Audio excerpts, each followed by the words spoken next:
തൃശൂരിൽ പ്രധാനമന്ത്രി സംസാരിച്ച വേദിയിൽ യൂത്ത് കോൺഗ്രസുകാർ ചാണകവെള്ളം തളിക്കാൻ പോയതിൽ തുടങ്ങിയ രാഷ്ട്രീയ വിവാദം തൃശൂർ ആരെടുക്കുമെന്ന ചർച്ചയിലേക്ക് വഴിമാറുകയാണ്. പ്രധാനമന്ത്രിയെ നികൃഷ്ടജീവിയായി ചിത്രീകരിച്ചെന്ന് തുറന്നടിച്ച് ഗോവ ഗവർണർ PS ശ്രീധരൻപിള്ള ഇന്ന് തിരുവനന്തപുരത്ത് തുടക്കമിട്ട വാക്പോര് കത്തിക്കയറുന്നുണ്ട്. കേരളത്തിൽ ഏറ്റവും കൂടുതൽ ചർച്ചയാകുന്ന ലോക്സഭാ മണ്ഡലമായി തൃശൂർ മാറുമ്പോൾ കൊമ്പുകോർക്കാൻ സിറ്റിംഗ് MP TN പ്രതാപൻ തന്നെ ആയുധമെടുത്തു. പോരാട്ടം കോൺഗ്രസും BJPയും തമ്മിലെന്നാണ് പ്രതാപന്റെ കണക്ക്.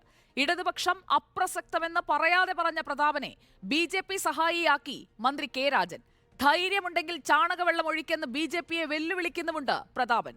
വിവാദ പ്രസ്താവനകളിൽ നിന്ന് അകന്നും എന്നാൽ പ്രധാനമന്ത്രിയുടെ വരവും മോദി ഗ്യാരണ്ടിയും ഊർജ്ജസ്വലമായ പ്രവർത്തനത്തിന് ഇന്ധനമാക്കിയും പോവുകയാണ് സുരേഷ് ഗോപി.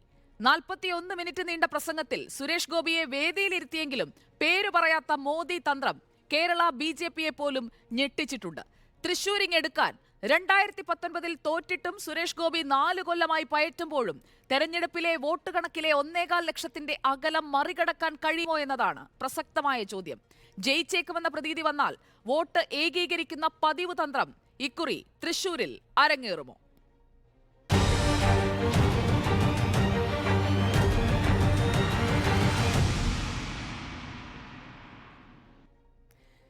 ഇന്നത്തെ നമ്മുടെ അതിഥികൾ CPIയെ പ്രതിനിധീകരിച്ചുകൊണ്ട് 2019 സ്ഥാനാർത്ഥി കൂടിയായിരുന്ന ശ്രീ രാജാജി മാത്യു തോമസ്, BJP പ്രതിനിധിയായി ശ്രീ PR ശിവശങ്കർ, രാഷ്ട്രീയ നിരീക്ഷകൻ ശ്രീ N ശ്രീകുമാർ കോൺഗ്രസിന്റെ ഭാഗവും പറയും. നമുക്ക് കോൺഗ്രസിൽ നിന്ന് തന്നെ തുടങ്ങാം. ശ്രീ N ശ്രീകുമാർ, തൃശൂർ ഒരു തരത്തിലും ഒരു ഭീഷണിയുമില്ല, ഉറച്ച സീറ്റാണെന്ന ആത്മവിശ്വാസത്തോടെയാണോ TN പ്രതാപന്റെ ഇന്നത്തെ വെല്ലുവിളി?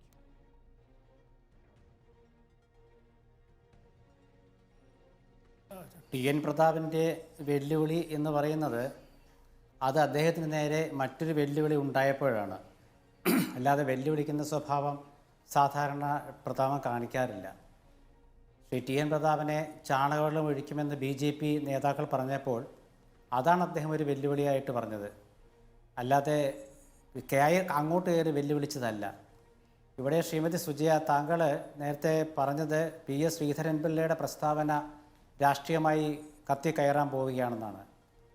ശ്രീ ശ്രീധരൻപിള്ള സാറ്, അദ്ദേഹം ഗോവ ഗവർണറാണ്. അദ്ദേഹം പറഞ്ഞത് പ്രധാനമന്ത്രി ഒരു നികൃഷ്ട ജീവിയായി കണ്ടു എന്നാണ്. അതെന്തായാലും അങ്ങനെ കോൺഗ്രസ് ഒരിക്കലും കാണില്ല. കാരണം പ്രധാനമന്ത്രി എന്നുള്ളത് എപ്പോഴും പ്രധാനമന്ത്രി തന്നെയാണ്. യൂത്ത് കോൺഗ്രസും KSU അവിടെ നടത്തിയ സമരത്തിൻ്റെ പേര് മാനിഷാദ എന്നായിരുന്നു. അത് മാനിഷാദ എന്ന പേരിട്ട് നടത്തിയ സമരം അവിടെ നടുവിലാലിൻ്റെ കൊമ്പുകൾ മുറിച്ച് വികൃതമാക്കിയ നടപടിക്കെതിരെയായിരുന്നു. ചാണകവെള്ളം തളിക്കാൻ കൊണ്ടുപോയെന്നൊക്കെ പറഞ്ഞു എന്നല്ലാതെ അവിടെ ചാണകവെള്ളം തളിച്ചതായിട്ട് എൻ്റെ അറിവിലില്ല. ഞാൻ കേട്ടിട്ടില്ല, ആരും തളിച്ചതായിട്ട് പറഞ്ഞിട്ടുമില്ല. തളിക്കാൻ സമ്മതിച്ചില്ല, അപ്പോഴാണ് സംഘർഷമുണ്ടായത്. അല്ല, അവരുടെ കയ്യിൽ അതായത് ഈ ചാണകവെള്ളം എന്ന് പറയുമ്പോൾ അതൊരു ഗോമയമാണ്. അതിൻ്റെ നല്ലൊരു ഭാഷ ഗോമയം എന്നാണ്. ആ ഗോമയവുമായിട്ട് അവരെത്തിയതായിട്ട് അറിവില്ല. അവരെങ്ങനെ തളിക്കുമെന്ന് പറഞ്ഞതാരാണ്? എന്തായാലും കോൺഗ്രസോ DCCയോ UDFോ പറഞ്ഞിട്ടില്ല. പിന്നെ അങ്ങനെ ഏതെങ്കിലും KSUയോ യൂത്ത് കോൺഗ്രസോ പറഞ്ഞിട്ടുണ്ടെങ്കിൽ തന്നെ അവർ തളിക്കാൻ മുതിർന്നിട്ടുമില്ല. അപ്പോൾ തളിക്കാത്ത കാര്യത്തെക്കുറിച്ചാണ് ശ്രീധരൻപിള്ള ഒക്കെ ഇങ്ങനെ പറയുന്നത്. പക്ഷേ അദ്ദേഹം ഒരു കാര്യം മറന്നുപോയി. TN പ്രതാപൻ MPയെ ജനങ്ങൾ തിരഞ്ഞെടുത്ത ജനപ്രതിനിധിയാണ്, ലോക്സഭാ അംഗമാണ്. അദ്ദേഹത്തെ ചാണകവെള്ളം ഒഴിക്കുമെന്ന് പറഞ്ഞപ്പോൾ അതും MPയെ ഒരു നികൃഷ്ടജീവിയായി കാണുന്നോ ശ്രീധരൻപിള്ള സാർ? അതും അദ്ദേഹം പറയണമായിരുന്നു. കാരണം പ്രധാനമന്ത്രിയെ പോലെ ഒരു MPയാണ് TN പ്രതാപൻ. നമ്മുടെ ഈ പ്രൈമസ് ഇന്റർ പേഴ്സൺ എന്നുള്ള ഒരു ഭരണഘടനാ വാക്യം വെച്ച് നോക്കുകയാണെങ്കിൽ മന്ത്രിമാരിൽ തുല്യരിൽ ഒന്നാമനാണ് പ്രധാനമന്ത്രി. അദ്ദേഹം പ്രധാനമന്ത്രിയാവുന്നത് രാജ്യസഭയിൽ നിന്നോ ലോക്സഭയിൽ നിന്നോ ഒരു MP ആയിട്ടാണ്. TN പ്രതാപൻ ഒരു MPയാണ്. അപ്പോൾ ഒരു MPയെ ചാണകവെള്ളം ഒഴിക്കുക വെച്ചാൽ അതിൻ്റെ അർത്ഥം ജനങ്ങളുടെ മേൽ ചാണകവെള്ളം ഒഴിക്കുക, വോട്ടർമാരുടെ മേൽ ചാണകവെള്ളം ഒഴിക്കുക എന്നുള്ളതാണ്. അതും കൂടെ നമ്മുടെ ശ്രീധരൻപിള്ള സാർ ഓർക്കണമായിരുന്നു എന്നാണ് എനിക്ക് ആദ്യം പറയാനുള്ളത്. പിന്നെ രണ്ടാമത്തെ കാര്യം, ഈ സമരത്തിൻ്റെ പേര് മാനിഷാദ എന്നായിരുന്നു. ശ്രീമതി സുജിയ, ആ സമരത്തിൻ്റെ പ്രത്യേകത എന്താണെന്ന് വെച്ചാൽ തൃശ്ശൂരിൽ പ്രധാനപ്പെട്ട 3 ആലുകളുണ്ട്. ഒന്ന് മണികണ്ഠനാൽ, സ്വാതന്ത്ര്യ സമരവുമായി ബന്ധപ്പെട്ട ആളാണ്. 2 നടുവിലാൽ, പൂരവുമായി ബന്ധപ്പെട്ടതാണ്. 3 നായ്ക്കനാൽ, പൂരവുമായി ബന്ധപ്പെട്ടതാണ്. തൃശ്ശൂർ പൂരത്തിൻ്റെ പ്രധാന പങ്കാളിയായ തിരുവമ്പാടി 2 കൊടികൾ ഉയർത്തും. ഒന്ന് നടുവിലാലിലും ഒന്ന് നായക്കനാലിലും. കൊടി കൊണ്ട് കെട്ടുകയാണ് ചെയ്യുക, മരത്തിൽ ആലിൽ കയറി കെട്ടുകയാണ് ചെയ്യുക. ആ കെട്ടുന്ന ആലിൻ്റെ കൊമ്പാണ് മുറിച്ചിട്ടിരിക്കുന്നത്. ഈ ആല് വിശ്വാസികളുടെ ഭാഗത്തുനിന്ന് പറയുകയാണെങ്കിൽ ഒരാല് മുറിക്കുമ്പോൾ അതിന് താന്ത്രിക വിധിപ്രകാരം ചില ചടങ്ങുകളുണ്ട്, ഹിന്ദു ആചാരപ്രകാരം. അരയാല് മുറിക്കുമ്പോൾ അതൊന്നും ഇവിടെ നടപ്പാക്കിയിട്ടില്ലെന്നാണ് പറയുന്നത്. ഞാനൊരു ഉദാഹരണം പറയാം. ഉദാഹരണമല്ല, ഒരു അനുഭവം പറയാം. വർഷങ്ങൾക്ക് മുമ്പ് രാജീവ് ഗാന്ധി പ്രധാനമന്ത്രിയോ പ്രതിപക്ഷ നേതാവോ ആയിരുന്ന സമയത്ത്, പ്രധാനമന്ത്രിയെ സമയത്താണെന്ന് തോന്നുന്നു, അദ്ദേഹം തൃശ്ശൂരിലെത്തി. ഈ നായ്ക്കനാലിൻ്റെ കൊമ്പുകൾ മുറിച്ചു നീക്കണമെന്ന് ഡൽഹിയിൽ നിന്ന് വന്ന ഉദ്യോഗസ്ഥർ പറഞ്ഞു. അപ്പോൾ ഇവിടെയുള്ള ഈ തേക്കിൻകാട് സംരക്ഷണ സമിതി ഉൾപ്പെടെയുള്ളതിൻ്റെ പ്രവർത്തകർ പറഞ്ഞു, ആര് മുറിച്ചിട്ട് ഒരു പരിപാടി ഇവിടെ നടക്കില്ല. അത് പൂരത്തിന് വളരെ പ്രധാനപ്പെട്ട ഒന്ന്, അവിടെ കൊടികെട്ടുന്ന ഒരാളാണ്, അത് മുറിച്ചിട്ടൊരു പരിപാടി പറ്റില്ല എന്ന് പറഞ്ഞു. ആ ഉദ്യോഗസ്ഥന്മാർ അത് സമ്മതിച്ചു. അന്നത്തെ പോലീസ് UDF ഭരിക്കുമ്പോഴാണ് തോന്നുന്നു, അന്നത്തെ പോലീസ് ആല് മുറിക്കാൻ സമ്മതിച്ചില്ല, മുറിച്ചതുമില്ല. ഇവിടെ ഹിന്ദു വിശ്വാസത്തെക്കുറിച്ച് പറയുകയും ഹിന്ദുക്കളുടെ പാർട്ടി എന്ന് പ്രഖ്യാപിക്കുകയും ചെയ്യുന്ന BJP ഈ ആൽമരക്കൊമ്പുകൾ പൂർണ്ണമായും പൊട്ടിച്ചിട്ട് മുറിച്ച് കളഞ്ഞിട്ടും പ്രതികരിക്കാത്തതിനെതിരെയാണ് മാനിഷാദ എന്ന സമരം ആരംഭിച്ചത്. ഇനി ആലിൻ്റെ വേറൊരു വൃത്തിയോടെ പറയാം. പൂരം വരാൻ ഇപ്പോൾ 2-3 മാസമേ ഉള്ളൂ. ഒരു തണൽ വിരിച്ച് നിൽക്കുന്ന ആലായിരുന്നു നായ്ക്കനാല്. അതിൻ്റെ ചുവട്ടിലാണ് തിരുവമ്പാടിയുടെ ഭഗവതിയുടെ മഠത്തിലേക്കുള്ള വരവിൻ്റെ പഞ്ചവാദ്യം അവസാനിക്കുന്ന ആലിൻ്റെ ചുവട്ടിലാണ്. തുടർന്ന് കൂടിക്കാഴ്ചയ്ക്ക് ഭഗവതിമാരുടെ പാറമേക്കാവ് ഭഗവതിയെ കൂടിക്കാണാൻ വേണ്ടി തിരുവമ്പാടി ഭഗവതി പുറപ്പെടുന്നത് ആ ആലിന്റെ ചുവട്ടിൽ നിന്നും ആസുരവാദ്യ ആമ്പടിയോടെയാണ്, പാണ്ഡ്യമേളത്തിന്റെ ആമ്പടിയോടെയാണ്. ആ ആലാണ്, അല്ല ഒരു മിനിറ്റ്, ആ ആലിന്റെ കൊമ്പുകളാണ്. നമുക്ക് സമയം കളയാൻ കഴിയില്ല. ഇവിടെ നമ്മൾ സംസാരിക്കാൻ വന്നത് ഏത് വിഷയത്തെക്കുറിച്ചാണ്?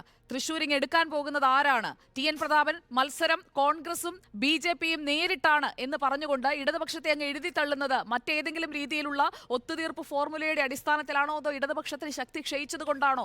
രാഷ്ട്രീയ ചോദ്യമാണ് ഈ ചർച്ചയിൽ ഉന്നയിക്കുന്നത്. ആലിന്റെ കൊമ്പ് മുറിച്ചതിനെ കുറിച്ച് വേണമെങ്കിൽ ചർച്ച ചെയ്യാം, ആചാരം എന്താണെന്നതിനെ കുറിച്ചും ചർച്ച ചെയ്യാം, അത് മറ്റൊരവസരത്തിൽ. ഇന്നത്തെ വിഷയം ഇതാണ്. എന്തുകൊണ്ടാണ് ഇത്രയും ആത്മവിശ്വാസം TN പ്രതാപൻ? അല്ല ആണ്, ഞാൻ പറഞ്ഞുതരാം. അങ്ങയോട് ഞാൻ ചോദിച്ചത് ആലിനെ കുറിച്ചല്ല, ഞാൻ ആളിനെ കുറിച്ചല്ല, ആളിനെ കുറിച്ചാണ്. ആളിനെ കുറിച്ചാണ് ഞാൻ ചോദിച്ചത്, ആലിനെ കുറിച്ചല്ല. അല്ല, ആണ് തീർച്ചയായിട്ടും. അതിൽ PS ശ്രീധരൻപിള്ളയുടെ ഒരു പ്രസ്താവന നിങ്ങൾ അതിൽ എടുത്തിട്ടപ്പോഴാണ്, ചാണകവെള്ളത്തിന്റെ പ്രശ്നം എടുത്തിട്ടപ്പോഴാണ് ഞാൻ എനിക്ക് സംസാരിക്കാൻ ഇഷ്ടം. ചാണകവെള്ളം തളിച്ചത് തൃശ്ശൂരിലായതുകൊണ്ടാണ് പറഞ്ഞത്. ചാണകവെള്ളത്തിന്റെ പിന്നാലെ അല്ലല്ല ശ്രീ N ശ്രീകുമാർ, ആദ്യം തന്നെ വ്യക്തമാക്കാം, ചാണകവെള്ളത്തിന്റെ പിന്നാലെ ആലിന്റെ കൊമ്പ് മുറിച്ചതിലേക്ക് ചർച്ച കൊണ്ടുപോകാനല്ല. ചാണകവെള്ളം തളിച്ച തൃശ്ശൂരിലെ ആ ലോക്സഭാ മണ്ഡലത്തിൽ TN പ്രതാപൻ എന്ന സിറ്റിംഗ് MP മുന്നോട്ട് വെച്ച ആത്മവിശ്വാസത്തിന്റെ അടിസ്ഥാനം എന്തെന്നുള്ളതാണ് കോൺഗ്രസിന്റെ പ്രതിനിധി അല്ലെങ്കിൽ കോൺഗ്രസിനെ ഭാഗം പറയാനായി എത്തിയിരിക്കുന്ന നിരീക്ഷകനായ അങ്ങയോടുള്ള നേരിട്ടുള്ള ചോദ്യം. തീർച്ചയായിട്ടും സുജയ, ഞാൻ അതിലേക്ക് തന്നെയാണ് വന്നത്. നിങ്ങൾ ആ ചോദ്യത്തിൽ ഉപചോദ്യം വന്നതുകൊണ്ട് പറഞ്ഞതാണ്, അല്ല രാഷ്ട്രീയ ചോദ്യം അല്ല. ആലിനെ കുറിച്ച് ചോദിക്കാതിരിക്കാൻ നിങ്ങൾ ശ്രീധരൻപിള്ള സാറിന്റെ പ്രസ്താവന പറഞ്ഞില്ലേ, ചാണകവെള്ളത്തെ കുറിച്ച് പറഞ്ഞില്ലേ, ശ്രീധരൻപിള്ള എന്ന ഗോവ ഗവർണർ പറഞ്ഞ ഒരു വാചകം മാത്രമല്ലല്ലോ ആ ആമുഖത്തിൽ ഉണ്ടായിരുന്നത്. താങ്കളുടെ താല്പര്യം അതായതുകൊണ്ട് താങ്കൾ അതിലേക്ക് പോയി. നമ്മുടെ ചർച്ചയുടെ ദിശ അതല്ലാത്തത് കൊണ്ട് ഞാൻ കൃത്യമായ ദിശ അങ്ങേ ചൂണ്ടിക്കാട്ടി. അങ്ങ് ദയവായി വിഷയത്തിലേക്ക് വരൂ. അല്ല, ഞാൻ ചൂണ്ടിക്കാണിച്ച് തന്നെ പറയുന്നത്. ഞാൻ അത് പശ്ചാത്തലം ഞാൻ പറഞ്ഞതേ ഉള്ളൂ. വിഷയത്തിലേക്ക് തന്നെയാണ് വരുന്നത്, അതിൽ മാറ്റമൊന്നുമില്ല. ഞാൻ രാഷ്ട്രീയം പറയാൻ എനിക്ക് കൂടുതൽ ഇഷ്ടം, കാരണം ഞാനൊരു വിശ്വാസിയല്ല. അതുകൊണ്ട് ഇനി ഞാൻ പറഞ്ഞുതരാം. അതായത് ഞാനൊരു വിശ്വാസിയാണ്, പക്ഷേ ഇവിടെ വിഷയം വിശ്വാസമല്ല. ഇവിടെ വിഷയം വിശ്വാസമല്ല. വിശ്വാസത്തെ കുറിച്ച് വേണമെങ്കിൽ നമുക്ക് ആലിന്റെ കൊമ്പ് മുറിക്കുമ്പോൾ നടത്തേണ്ട അനുഷ്ഠാനം എന്താണെന്നൊക്കെ നമുക്ക് പിന്നീട് വേണമെങ്കിൽ ചർച്ച ചെയ്യാം. പക്ഷേ നമുക്ക് ഇവിടെ TN പ്രതാപൻ പറഞ്ഞ പൊളിറ്റിക്സ് അതേക്കുറിച്ച് പറയാം. തീർച്ചയായിട്ടും ആ പൊളിറ്റിക്സിലൊക്കെ വരുന്നത് സുജയാൻ ഇടയ്ക്ക് കയറി വീണ്ടും പറയുമ്പോൾ ആളിലേക്ക് കൊണ്ടുപോകേണ്ട ആ പൊളിറ്റിക്സിന്റെ പശ്ചാത്തലത്തിൽ ഇത് ഉണ്ടെന്നുള്ള സത്യമാണ്. അതോടെ നിൽക്കട്ടെ. രണ്ടാമത്തെ കാര്യം, ഈ സുജയുടെ രാഷ്ട്രീയമായ ചോദ്യം എന്താണ് TN പ്രതാപൻ പറഞ്ഞത്? തൃശ്ശൂരിലെ മുഖ്യമായ മത്സരം BJPയും അതുപോലെ UDFും തമ്മിലാണെന്ന്. ഇവിടെ അത് പ്രതാപൻ്റെ അഭിപ്രായം. എൻ്റെ ഒരു നിരീക്ഷണത്തിൽ ഇവിടെ ത്രികോണ മത്സരമാണ്, സംശയം വേണ്ട. ഇവിടെ UDF, LDF, സുരേഷ് ഗോപി, ഇങ്ങനെ 3 മത്സരമാണ് നടക്കുന്നത്. അത് BJP ആയിട്ട് മാറ്റാനോ NDA ആയിട്ട് മാറ്റാനോ ഞാൻ തയ്യാറല്ല. കാരണം സുരേഷ് ഗോപി എന്ന ഒരു പ്രമുഖ വ്യക്തിയുടെ സാന്നിധ്യമാണ് ഇവിടെ BJPക്ക് താല്പര്യമുണ്ടാകുന്നത്. അതുകൊണ്ടാണ് സുരേഷ് ഗോപി എന്ന് ഞാൻ പറയാൻ കാരണം. അവിടെ സ്ഥാനാർത്ഥിയെ നിങ്ങൾ പ്രഖ്യാപിച്ചിട്ടില്ലെങ്കിലും സുരേഷ് ഗോപിയാണ് സ്ഥാനാർത്ഥി എന്ന രീതിയിൽ BJPയുടെ നേതാക്കൾ പലവട്ടം പ്രസംഗിച്ചിട്ടുണ്ട്. പക്ഷേ ഇവിടെ താങ്കൾ നേരത്തെ സൂചിപ്പിച്ച പോലെ പ്രധാനമന്ത്രി ആ പേര് പരാമർശിച്ചില്ല. പക്ഷേ കുറച്ചു കാലം മുമ്പ് ശ്രീ അമിത് ഷാ അമിത്ഷാ ഇവിടെ വന്നപ്പോൾ ആ വേദിയിൽ സുരേഷ് ഗോപി പ്രസംഗിക്കുകയും അദ്ദേഹത്തെ ഒരു സ്ഥാനാർത്ഥിയാണോ എന്ന രീതിയിൽ അവതരിപ്പിക്കുന്ന ഒരു ചടങ്ങ് പോലെ കാണുകയും ചെയ്തു. ഇപ്പോൾ അത് ഉണ്ടായില്ല.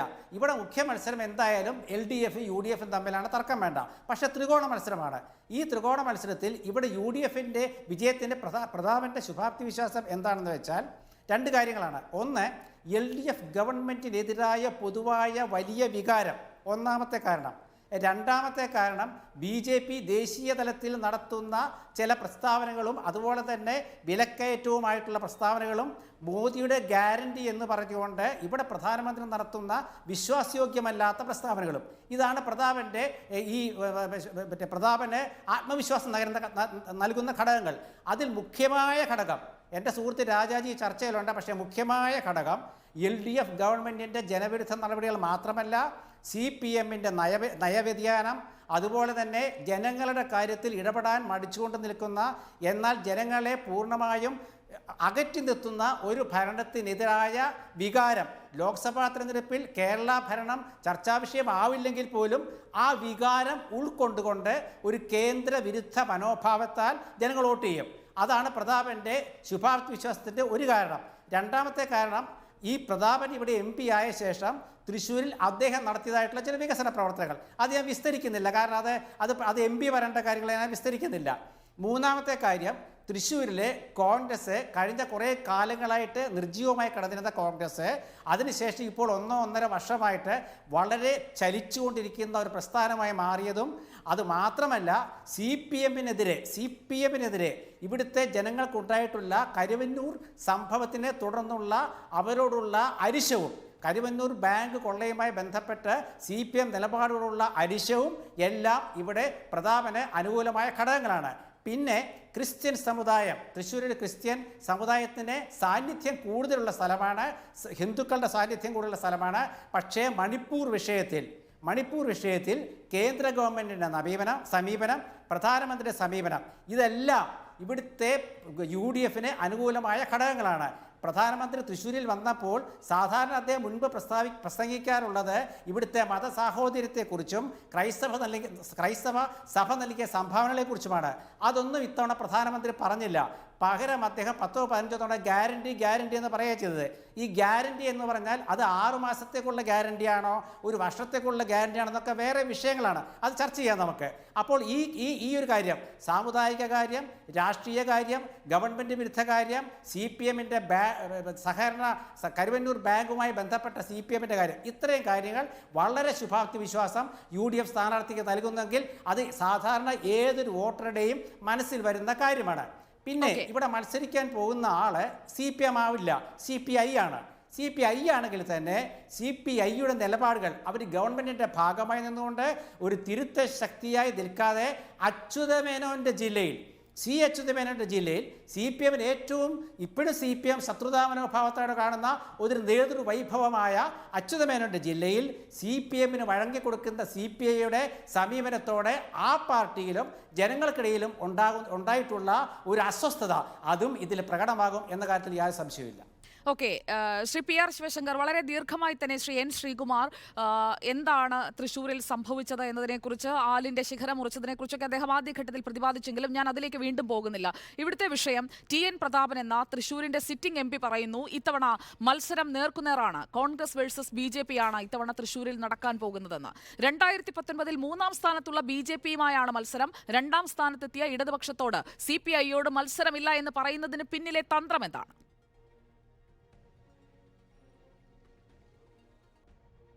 സുജി, നമ്മൾ ഈ തൃശ്ശൂരിൻ്റെ രാഷ്ട്രീയം പഠിക്കുമ്പോൾ അതിനെ അതിൻ്റെ ഇലക്ട്രൽ പൊളിറ്റിക്സ്, അതിൻ്റെ ഒരു നാഷണൽ പൊളിറ്റിക്സ്, അതിൻ്റെ ഏറ്റവും താഴെയുള്ള സ്റ്റേറ്റ് വൈസ് അല്ലെങ്കിൽ ജില്ലാ തലത്തിലുള്ള അല്ലെങ്കിൽ ആ ലോക്സഭയിലെ പൊളിറ്റിക്സ്, ഇത് മൂന്നും ചിന്തിക്കണം. അപ്പോഴേ തൃശ്ശൂർ ലോക്സഭയിൽ എന്താണ് നടക്കുന്നതെന്ന് മനസ്സിലാവുള്ളൂ. അതിൻ്റെ ഒരു വൈഡർ റെസ്പെക്റ്റീവിൽ നമുക്കറിയാം നരേന്ദ്രമോദിജിയുടെ കഴിഞ്ഞ കുറേ നാളുകളത്തെ പ്രകടനം. 2014 അദ്ദേഹം കേരളത്തിലേക്ക് അല്ലെങ്കിൽ ലോക്സഭയെ ഈ കേരളത്തിൻ്റെ സ്ഥാനാർത്ഥികളെ അഭിസംബോധന ചെയ്യാൻ വന്നപ്പോൾ അദ്ദേഹം വെറും BJPയുടെ നേതാവോ അല്ലെങ്കിൽ ഗുജറാത്തിൻ്റെ മുഖ്യമന്ത്രിയോ ആയിരുന്നു. 2019 വന്നപ്പോൾ അദ്ദേഹം പ്രധാനമന്ത്രിയായിരുന്നു, ഇന്ത്യയുടെ പ്രധാനമന്ത്രിയായിരുന്നു. ഇന്ന് നോക്കൂ, 2024 അദ്ദേഹം ലോകാരാധ്യനായ, ലോകത്തിലെ മുഴുവൻ ഏറ്റവും കൂടുതൽ ജനങ്ങൾ ഫോളോ ചെയ്യുന്ന, ഒരുപക്ഷെ ലോകത്തിലെ മറ്റു രാഷ്ട്ര തലവന്മാർ വരെ ആരാധിക്കുകയും അദ്ദേഹത്തെ ഫോളോ ചെയ്യുകയും അദ്ദേഹത്തിൻ്റെ അഭിപ്രായം കേൾക്കുവാൻ ആഗ്രഹിക്കുന്ന ഒരു ലോകോത്തര നേതാവായി മാറിയിരിക്കുന്നു. ഒരുപക്ഷെ ഇന്ത്യ കണ്ടതിൽ വെച്ച് ഏറ്റവും വലിയ ഒരു നെഹ്റുവിനേക്കാളൊക്കെ ഉയർന്ന തലത്തിലുള്ള ഒരു നയതന്ത്രജ്ഞനുമായി അദ്ദേഹം, സ്റ്റേറ്റ്സ്മാനുമായി അദ്ദേഹം മാറിയിരിക്കുന്നു. മറ്റ് രാജ്യങ്ങൾ തമ്മിലുള്ള തർക്കങ്ങൾ വരെ ഒരു അവസാനിപ്പിക്കുവാനും യുദ്ധങ്ങൾക്ക് അവസാനിപ്പിക്കുവാനും മറ്റ് രാജ്യങ്ങൾ സമീപിക്കുന്ന തരത്തിലുള്ള നേതാവായി അദ്ദേഹം മാറിയിരിക്കുന്നു. അതാണ് ഒരു പ്രധാനപ്പെട്ട കാര്യം. 2, രാഷ്ട്രീയമായി നോക്കിക്കഴിഞ്ഞാൽ BJPയുടെ വളർച്ച, ബഹുമാനപ്പെട്ട ശ്രീകുമാർ സാറൊക്കെ അത് പഠിച്ചിട്ടുണ്ടാകും, ഉറപ്പാണ്. പക്ഷേ അദ്ദേഹം പറയാത്തതാണ്. 2014 ശ്രീ KP ശ്രീശൻ സാറ് അദ്ദേഹം അവിടെ തിരഞ്ഞെടുപ്പിൽ നിന്നപ്പോൾ 11.25% വോട്ടിംഗ് പെർസെൻറ്റേജ് വരുന്നു. 2019 അത് സുരേഷ് ഗോപി നിന്നപ്പോൾ അത് 28.2% ഉയരുന്നു. ഏതാണ്ട് ഇരട്ടിയിലധികമാവുന്നു. മനസ്സിലാക്കണം, ഇരട്ടിയിലധികം ആകുന്നു. 2021 തിരഞ്ഞെടുപ്പിൽ, അസംബ്ലി തിരഞ്ഞെടുപ്പിൽ അത് 31.303%, ഏതാണ്ട് 31.5% ഉയരുന്നു. അപ്പോൾ എന്നാൽ മറ്റു പാർട്ടിയുടെ നോക്കൂ, CPIക്ക് 2014 42% കിട്ടുന്നു, 2019 അത് 30% കുറയുന്നു, 2021 അത് ഒരല്പം വർദ്ധിച്ചുകൊണ്ട് 34% ആകുന്നു. കോൺഗ്രസിന് 38 2014 കിട്ടുന്നു, 38.12, 2019 ആയപ്പോൾ അത് 39% ആകുന്നു, 2021 അത് വീണ്ടും 33% ആകുന്നു. ഞാൻ ഈ ശതമാനക്കണക്ക് പറഞ്ഞത് നിരന്തരമായി ഓരോ മത്സരത്തിലും കൃത്യമായി തിരഞ്ഞെടുപ്പിൽ വോട്ട് വർദ്ധിപ്പിക്കുന്ന ഏക പാർട്ടി BJP മാത്രമാണ് തൃശ്ശൂർ. അത് ഓരോ വർഷവും ഞങ്ങൾ കൃത്യമായി വർദ്ധിപ്പിക്കുന്നു, ഇരട്ടിയിലധികമാക്കുന്നു. അസംബ്ലിയിൽ ഞങ്ങൾക്കൊന്നും BJPക്ക് വലിയ സാധ്യതയില്ലാത്ത സമയത്ത് പോലും അവിടെ ഏതാണ്ട് 4% വോട്ട് ഞങ്ങൾ വർദ്ധിപ്പിച്ചിരിക്കുന്നു. ഇതാണ് കാര്യം. അപ്പോൾ difference between the BJP and the Congress or other party ഇന്നത്തെ കണ്ടീഷനിൽ വെറും 2-3% മാത്രമാണ്. ഇവിടെയാണ് രണ്ടാമത്തെ കാര്യം. 3, നോക്കൂ, 2 കാര്യങ്ങൾ നമ്മൾ ഈ മൂന്നാമത്തെ വിഷയത്തിൽ നമ്മൾ മനസ്സിലാക്കണം.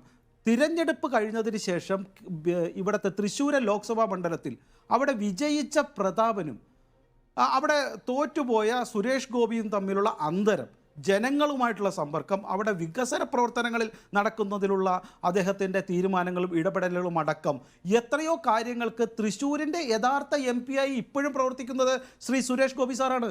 ഒരു സംശയവുമില്ല. അതിന് എനിക്കോ നിങ്ങൾക്കോ സുജയ്ക്കോ ശ്രീകുമാർ സാറിനോ സംശയമുണ്ടെങ്കിൽ അദ്ദേഹം ആദ്യം ചോദിക്കേണ്ടത് ശ്രീ MK വർഗീസിനോടാണ്. തൃശ്ശൂർ മേയർ, കോൺഗ്രസിൻ്റെ മേയർ MK വർഗീസ്, അദ്ദേഹം എത്ര തവണ സുരേഷ് ഗോപിക്ക് താങ്ക്സ് ലെറ്റർ അയച്ചിട്ടുണ്ട്. ശക്തൻ തമ്പുരാൻ മാർക്കറ്റിൻ്റെ വിഷയത്തിൽ 1 കോടി വേണമെന്ന് പറഞ്ഞപ്പോൾ പ്രതാപനടക്കം തിരിഞ്ഞു നിന്നപ്പോൾ സുരേഷ് ഗോപിയല്ലേ 1 കോടി അനുവദിച്ചുകൊണ്ട് അദ്ദേഹത്തിന് സഹായം ചെയ്തത്. അപ്പോൾ ശക്തൻ മാർക്കറ്റിൻ്റെ വികസനമടക്കം തൃശ്ശൂർ ലോകസഭയിലെ എത്ര കാര്യങ്ങൾ, ഞാനിന്ന് പറഞ്ഞാൽ നമുക്ക് 12 മണി ഇരിക്കേണ്ടി വരും, എനിക്ക് കണക്കുകൾ കൃത്യമായിട്ടറിയാം. അപ്പോൾ ഇത്തരത്തിലുള്ള കാര്യങ്ങൾ ഈ കോൺഗ്രസിൻ്റെ മേയർ പോലും താങ്ക്സ് ലെറ്റർ അയച്ചുകൊണ്ട് സുരേഷ് ഗോപിയെ പരസ്യമായിട്ട് അംഗീകരിച്ചിരിക്കുന്നു.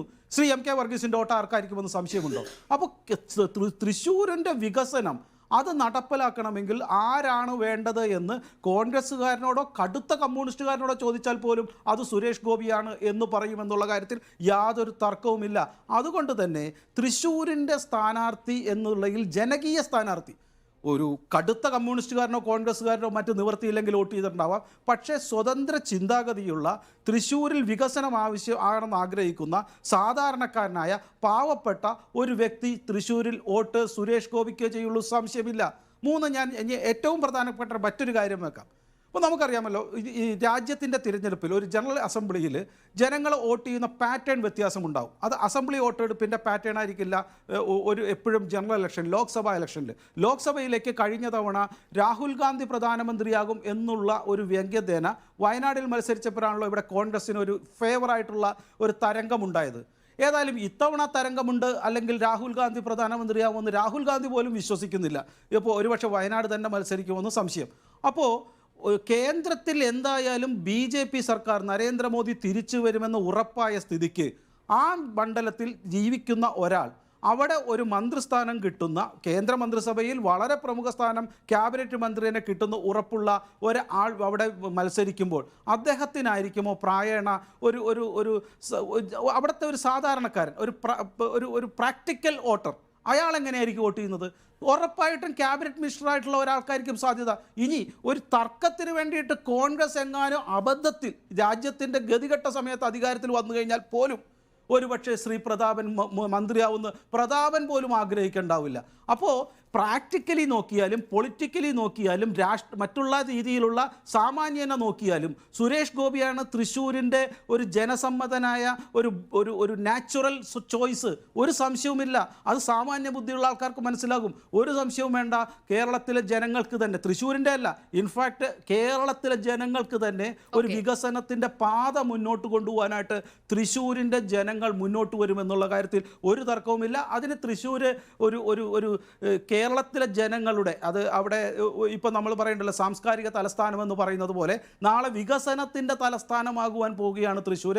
ഒരുപക്ഷെ ഇതുവരെയുള്ള പല MP-മാരും അതുപോലെ തന്നെ കരുണാകരന് ശേഷമുള്ള പല മന്ത്രിമാരും അവിടെ ഭരിച്ചിട്ടും വേണ്ടത്ര വികസനം വന്നിട്ടില്ല. ഇപ്പോൾ നമുക്കറിയാം, ഇദ്ദേഹം ആലിൻ്റെ കാര്യമൊക്കെ കട്ട് ചെയ്യാൻ പറയുന്നു. അവിടെ 2 കോടി രൂപ 42 ലക്ഷം എന്നുള്ള തൃശ്ശൂർ പൂരത്തിൻ്റെ തറവാടക 42 ലക്ഷത്തിൽ നിന്ന് 2 കോടി 42 ലക്ഷമാക്കിയിട്ട് കമ എന്നൊരക്ഷരം, കായെന്നോ മാ എന്നൊരക്ഷരം മിണ്ടാത്ത പല കോൺഗ്രസ്സുകാരുമാണ് ഇപ്പോൾ വലിയ ചാണകവെള്ളത്തിൻ്റെ രാഷ്ട്രീയം പറയുന്നത്.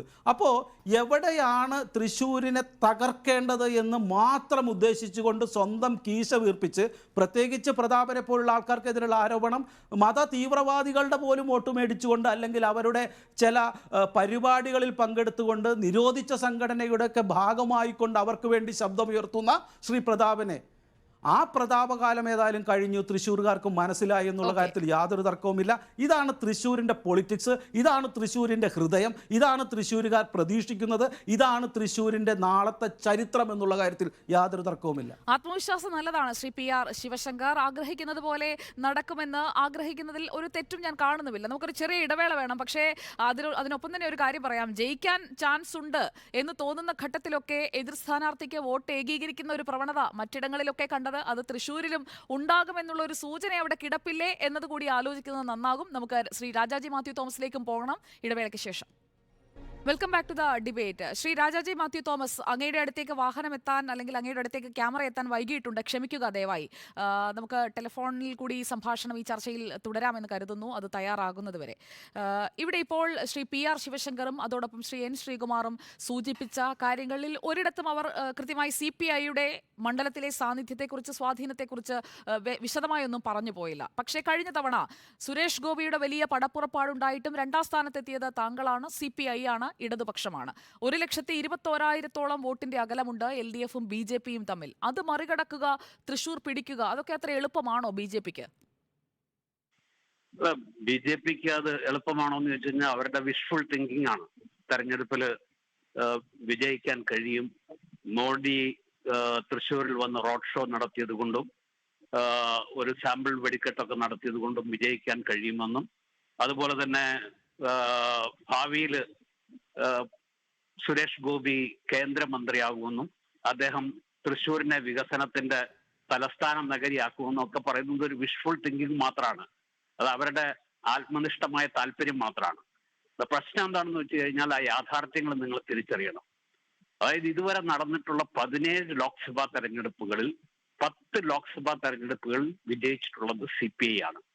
അത് ഒരു വസ്തുത, അതിന്റെ ചരിത്രപരമായിട്ടുള്ള ഒരു പശ്ചാത്തലമാണ്. എന്ന് മാത്രമല്ല, ഇപ്പോഴത്തെ സാഹചര്യം, ഇപ്പോഴത്തെ ഞാൻ രാഷ്ട്രീയത്തിൽ അരിത്തമാറ്റിക്സിന് വലിയ സ്ഥാനമില്ല എങ്കിൽ പോലും ഇപ്പോൾ നമ്മളൊന്ന് പരിശോധിച്ച് കഴിഞ്ഞാൽ നമുക്ക് കാണാൻ കഴിയും, ആ നിയോജക മണ്ഡലത്തിലെ, ലോക്സഭാ നിയോജക മണ്ഡലത്തിലെ 7 അസംബ്ലി മണ്ഡലങ്ങളും പ്രതിനിധാനം ചെയ്യുന്നത് ഇടതുപക്ഷ MLA-മാരാണ്. ഇടതുപക്ഷത്തിന് ശക്തമായ അടിത്തറയുള്ള ഒരു നിയോജക മണ്ഡലമാണത്. അതിന് അപ്പുറത്തേക്ക് പോയി കഴിഞ്ഞാൽ ആ നിയോജക മണ്ഡലത്തിലുള്ള 4 ഒരു കോർപ്പറേഷനും അതുപോലെ തന്നെ 3 മുനിസിപ്പാലിറ്റികളുമുണ്ട്. അതിൽ 2 മുനിസിപ്പാലിറ്റി, അതായത് ഗുരുവായൂരും ചാവക്കാടും ഇടതുപക്ഷമാണ് ഭരിക്കുന്നത്.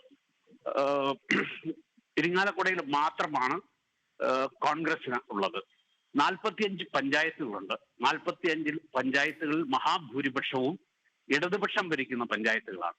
അപ്പൊ ഒരു കേവലമായിട്ടുള്ള ഇലക്ടറൽ മാത്തമാറ്റിക്സ് എടുത്ത് പരിശോധിച്ചു കഴിഞ്ഞാൽ അവിടെ വിജയിക്കാൻ എല്ലാ അടിസ്ഥാന ഘടകങ്ങളും ഇടതുപക്ഷത്തിന് അനുകൂലമായിട്ടുണ്ട്. രണ്ടാമത്തെ കാര്യം, തെരഞ്ഞെടുപ്പിൽ വരാൻ പോകുന്ന രാഷ്ട്രീയത്തെ കുറിച്ച് നമ്മൾ സംസാരിക്കുന്നില്ല. തെരഞ്ഞെടുപ്പിൽ വികസനം മാത്രമല്ല പ്രശ്നം, വളരെ വിപുലമായിട്ടുള്ള ദേശീയ രാഷ്ട്രീയമാണ് ഈ തെരഞ്ഞെടുപ്പിൽ ചർച്ച ചെയ്യപ്പെടാൻ പോകുന്നത്. നരേന്ദ്രമോദി അധികാരത്തിൽ തുടരണമോ വേണ്ടയോ എന്നുള്ളതാണ് ഈ രാജ്യം തീരുമാനിക്കാൻ പോകുന്നത്. അതിൽ തൃശ്ശൂർ എവിടെ നിൽക്കുമെന്നുള്ളതാണ്. ആ തൃശ്ശൂർ എവിടെ നിൽക്കുമെന്നുള്ളതിൽ ഏറ്റവും നിർണായകമായിട്ടുള്ള പങ്ക് വഹിക്കാൻ പോകുന്നത് ഇടതുപക്ഷ ജനാധിപത്യ മുന്നണി തന്നെയാണ്. അതുകൊണ്ട് എനിക്ക് ആ കാര്യത്തിൽ യാതൊരു തർക്കവുമില്ല. ഇടതുപക്ഷ ജനാധിപത്യ മുന്നണിക്ക് അനുകൂലമായിട്ടുള്ള ഒരു രാഷ്ട്രീയ സാഹചര്യം കേരളത്തിൽ നിലവിലുണ്ട്, തൃശ്ശൂരിൽ നിലവിലുണ്ട്. അതുപോലെ തന്നെ ഇടതുപക്ഷ പാർട്ടികളും കൂടെ ഉൾപ്പെട്ട ഇന്ത്യ മുന്നണി, ആ മുന്നണി നമ്മുടെ രാജ്യത്ത് തെരഞ്ഞെടുപ്പ് പ്രവർത്തനങ്ങളിൽ സജീവമായി കഴിഞ്ഞിട്ടുണ്ട്. അതിന്റെ സ്വാധീനം തീർച്ചയായിട്ടും കേരളത്തിലും അനുഭവപ്പെടും. എന്ന് മാത്രമല്ല, ഇന്ത്യ മുന്നണിയിലുള്ള ആൾക്കാർ തന്നെയാണ് കോൺഗ്രസും, അതിലെ പ്രധാനപ്പെട്ട പാർട്ടി തന്നെയാണ് കോൺഗ്രസ്. പക്ഷേ കേരളത്തിന്റെ വികസനത്തിൽ, തൃശ്ശൂരിന്റെ വികസനത്തിൽ കോൺഗ്രസിന്റെ കോൺട്രിബ്യൂഷൻ എന്താണെന്നുള്ളത് ജനങ്ങൾ വിലയിരുത്തും. മറ്റ് BJP പറയുന്ന കാര്യങ്ങളൊക്കെ മന്ത്രിയാവും, വികസനം കൊണ്ടുവരും എന്നൊക്കെ പറയുന്നതിനകത്തൊന്നും വലിയ അർത്ഥമില്ല. കാരണം എന്താന്ന് വെച്ച് കഴിഞ്ഞാൽ ആ വികസനം എന്താണ്? 2 കോടി രൂപ ചെലവഴിച്ച് ഹൈമാസ് ലാമ്പ് സ്ഥാപിച്ചു എന്നുള്ളതാണല്ലോ ഒരു പ്രധാനപ്പെട്ട വികസനം എന്ന് പറയുന്നത്. അങ്ങനെ നോക്കിക്കഴിഞ്ഞാൽ ഇടതുപക്ഷ MLA-മാർ സ്ഥാപിച്ച ഹൈമാസ് ലാമ്പുകൾ, അതിനു മുമ്പുള്ള CPI MP ആയിരുന്ന CN ജയദേവന്റെ കാലത്ത് അവിടെ നടത്തിയ വികസന പ്രവർത്തനങ്ങൾ, ഇതൊക്കെ പരിശോധിച്ചു കഴിഞ്ഞാൽ തീർച്ചയായിട്ടും ശ്രദ്ധേയമായിട്ടുള്ള പ്രവർത്തനം കാഴ്ചവെക്കാൻ ഇടതുപക്ഷ ജനാധിപത്യ മുന്നണിക്കും അവരുടെ ജനപ്രതിനിധികൾക്കും കഴിഞ്ഞിട്ടുണ്ട്. അത് തീർച്ചയായിട്ടും ഈ തെരഞ്ഞെടുപ്പിൽ പ്രതിഫലിക്കുമെന്നാണ് ഞാൻ പ്രതീക്ഷിക്കുന്നത്. പക്ഷെ അതിനേക്കാളൊക്കെ പ്രധാനമായിട്ടുള്ളത് നമ്മുടെ രാജ്യത്ത് നടക്കുന്ന രാഷ്ട്രീയ ചർച്ചകളാണ്. ആ രാഷ്ട്രീയ ആഖ്യാനവുമായിട്ട് ബന്ധപ്പെട്ട് മാത്രമേ നമ്മുടെ വരാൻ പോകുന്ന പൊതു തെരഞ്ഞെടുപ്പിന്റെ ഫലം എന്താണെന്ന് വിലയിരുത്തപ്പെടാൻ കഴിയുകയുള്ളൂ. ഓക്കെ, ശ്രീ PR ശിവശങ്കർ, ഒപ്പം ശ്രീ N ശ്രീകുമാർ, ഇവിടെ ശ്രീ രാജാജി മാത്യു തോമസ് കൃത്യമായി CPIയുടെ സ്ട്രെങ്ത് എന്താണ് എന്ന് വിശദീകരിച്ചു. ഇടതുപക്ഷത്തിന് എത്രത്തോളം സാന്നിധ്യമുണ്ട് തൃശൂർ ലോക്സഭാ മണ്ഡലത്തിൽപ്പെട്ട നിയമസഭാ മണ്ഡലങ്ങളിൽ എന്നുള്ളത് നമ്മുടെ മുന്നിലുള്ള ഒരു സത്യവുമാണ്. അങ്ങനെ ഇരിക്കുന്ന ഒരു യാഥാർത്ഥ്യം മുന്നിലുള്ളപ്പോഴും മന്ത്രി K രാജൻ ഇന്ന് പറഞ്ഞതുപോലെ തൃശ്ശൂർ കണ്ട് ആരും പനിക്കേണ്ട എന്ന് അദ്ദേഹം പറയുന്നത് ഈ കണക്കുകളൊക്കെ മനസ്സിലുള്ളത് കൊണ്ടാകുമല്ലോ. അപ്പോൾ പിന്നെ എങ്ങനെയാണ് ശ്രീ N ശ്രീകുമാർ, TN പ്രതാപന് തൃശ്ശൂർ നിലനിർത്താൻ കഴിയുക? ഇവിടെ ശ്രീ PR ശിവശങ്കർ പറഞ്ഞതുപോലെ അവിടെയുള്ള സിറ്റിംഗ് MP-യേക്കാൾ ആക്റ്റീവ് ആയിരുന്നത് സുരേഷ് ഗോപിയാണെന്ന വാദം കൂടി അവിടെ നിലനിൽക്കുമ്പോൾ. ശ്രീമതി സുജയ, എൻ്റെ സുഹൃത്ത് രാജാജി മാത്യു തോമസ് ആദ്യം പറഞ്ഞു ഈ കണക്കുകളെക്കുറിച്ച് അദ്ദേഹത്തിന് വലിയ വിശ്വാസമില്ലെന്ന്. എന്നിട്ട് അദ്ദേഹം തന്നെ ചില കണക്കുകളും നിരത്തി. അദ്ദേഹം അതിൽ പറഞ്ഞ പ്രധാനപ്പെട്ട കാര്യം ലോക്സഭാ മണ്ഡലങ്ങളിൽ കൂടുതൽ കാലം CPI ജയിച്ചെന്നുള്ളതാണ്. അത് ശരിയാണ്. പക്ഷേ അതിൽ എനിക്ക് തോന്നുന്ന ഇടതുപക്ഷ ജനാധിപത്യ മുന്നണി 1980 രൂപം കൊണ്ട് അതിനുശേഷം നടന്ന ലോക്സഭാ തിരഞ്ഞെടുപ്പുകൾ ഒഴിച്ച് അതിന് മുമ്പ് കോൺഗ്രസ് മുന്നണിയിലായിരുന്നു. C ജനാർദ്ദനനും KA രാജനും ഒക്കെ ഇവിടെ നിന്ന് ലോക്സഭയിലെത്തിയത്. അത് കോൺഗ്രസ് മുന്നണിയിലാണ്. അപ്പോൾ അതുകൊണ്ട് ആ 8 നിന്ന് ആ കാലം നമ്മൾ കുറയ്ക്കണം. പിന്നെയുള്ള കാലത്ത് CPI ജയിച്ചത് ഇടതുപക്ഷ മുന്നണിയിലാണ്, സംശയമില്ല.